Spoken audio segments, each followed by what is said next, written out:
Hola amigas, hola amigos, seguimos aquí con el siguiente capítulo de Inventos de Ingeniería. Invento número 6, la construcción de las ciudades. Y qué interesante está esto. Tenemos 100 por delante y la verdad es que me muero de ganas con avanzar el libro. Hay que reconocer que no me lo he leído previamente porque así mantiene una cierta ilusión incluso para mí, porque si no, pues bueno, pues ya sería un libro ya conocido, ya sería un libro que de alguna manera pues no me procuraría sorpresas. Entonces, ciudad viene del latín civitas, al igual que civilización. Las ciudades permitieron la llegada de la civilización. Se empezaron a construir asentamientos permanentes cuando comenzó el cultivo de la tierra hace unos 12.000 años. No es que se construyeran las primeras ciudades hace 12.000 años, es que se empezó a cultivar la tierra hace 12.000 años. Y eso propició que de alguna manera pues, el establecimiento permanente en determinadas zonas de la tierra por parte de muchísimas personas que se iban juntando pues, en una zona fértil donde se podía vivir. Otra cosa es ya las normas para, convivir más de esas 150 personas que comenta Harari como el límite máximo de autogestión de una manera natural, ¿no? Más de 150 personas nos cuesta, conocerlos a todos y por tanto hay que regirse por unas reglas de convivencia superiores motivadas en ciertos ideales que hagan el trabajo, no conozco a los demás, pero comparto intereses comunes. Muy interesante esa reflexión del libro de Harari, Sapiens. Pero bueno, ese es otro asunto. La llegada de la agricultura conllevó que la comida estuviese disponible con más facilidad y se pudiese almacenar durante meses antes de consumirla. Libre de la necesidad de pasar la mayor parte del día obteniendo comida, el ser humano podía dedicar tiempo a otras cosas, y especialmente a otro tipo de habilidades. Algunos se convirtieron en los primeros ingenieros. Restos antiguos. Vamos a hablar de los restos antiguos. El asentamiento Çatalhöyük en Turquía nos muestra cómo era la vida en las primeras ciudades. Las casas datan de hace 9.500 años y tienen grandes habitaciones de paredes enlucidas con yeso y plataformas elevadas, polletes, utilizadas como mesas y camas.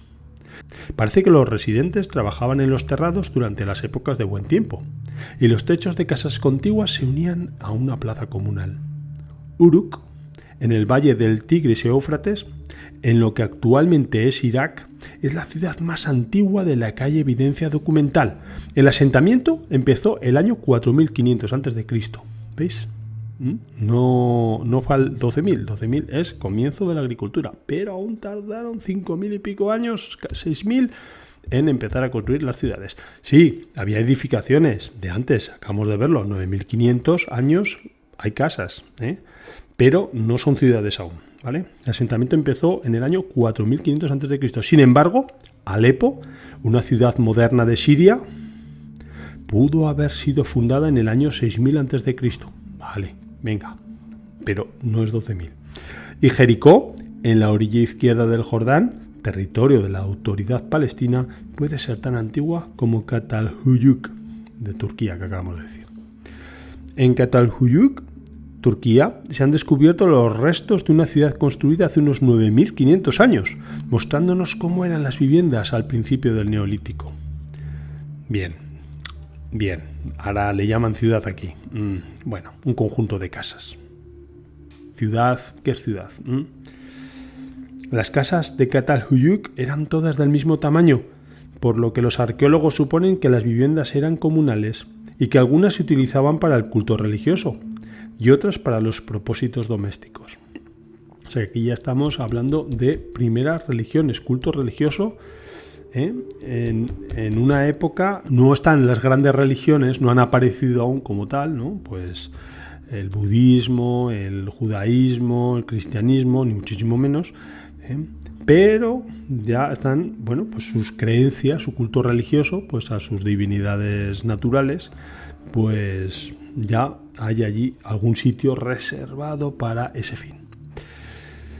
También vamos a hablar de la parte de planificación de la ciudad. hace unos 5.000 años, las ciudades solían disponer de murallas defensivas. El centro de la ciudad estaba dominado por el palacio del gobernante y por el templo de la deidad predilecta de la ciudad. O sea, en el centro teníamos el palacio del gobernante y el templo de la deidad preferida de la ciudad, predilecta. Y las casas se apiñaban alrededor de esta área central, ¿vale?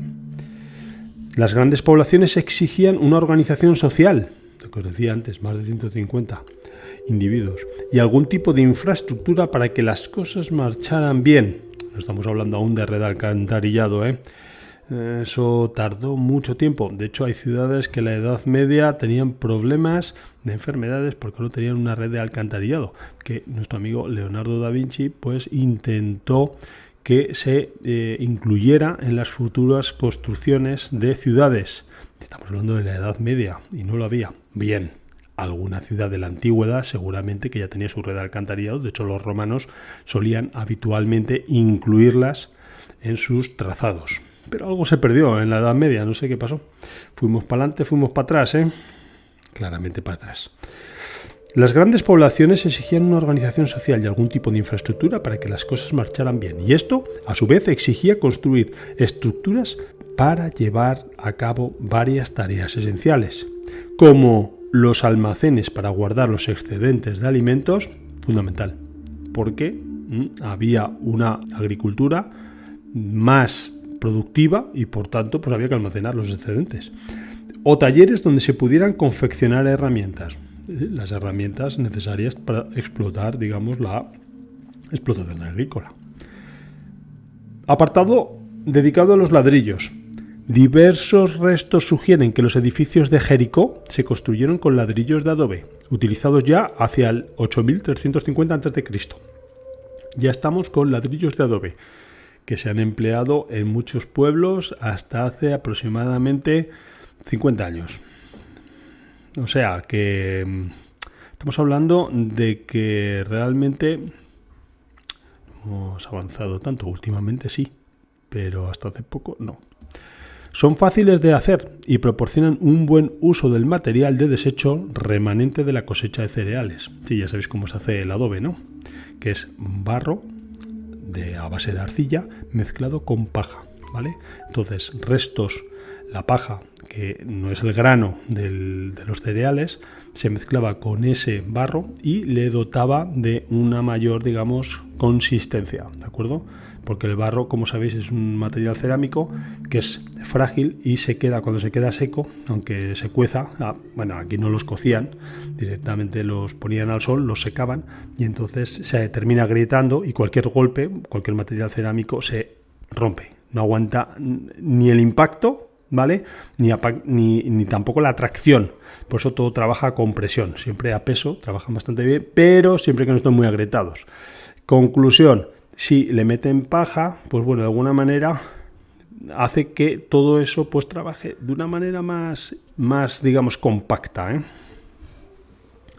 Una solución interesante. Solo hay que mezclar barro con agua, añadir paja como aglutinante, llenar un molde y dejarlo para que se seque al sol. Desde entonces, el ladrillo ha sido uno de los materiales más empleados en la construcción, en su mayor parte hecho de arcilla cocida. Claro, ya el ladrillo pues ya se optimizó, es arcilla cocida, con lo cual ya podemos hacerlo más fino, ya es más ligero, ya el edificio pesa menos y de alguna manera es más económico también. Y podemos hacerle esos famosos agujeritos, ¿vale? Que también pues favorecen aspectos térmicos. Porque bueno, pues esos huequitos de aire que aligeran y que térmicamente pues también ayuda a que aísle mejor.